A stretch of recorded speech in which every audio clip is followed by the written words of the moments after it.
Hello, my name is Sheila Giselle Rojas Jaime. I am a student of the University National Open and Distance UNAD. Today I'm going to talk to you about Task 2 of Introduction to Linguistics, the dialect.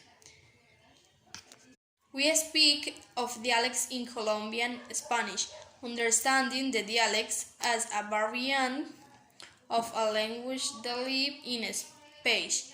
Itain on social structure Montes 1982, which is equivalent to a grouping of historical forms of speech characterized by a functionally limited and subordinate set of forms to a larger entity, the language, of which it is a part and of which takes of model, norm, its language ideal, and the functions that the dialect does not complete normally.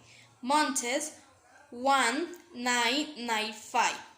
Thus, we are faced with the study on the regional varieties of the Spanish from Colombia. Thank you.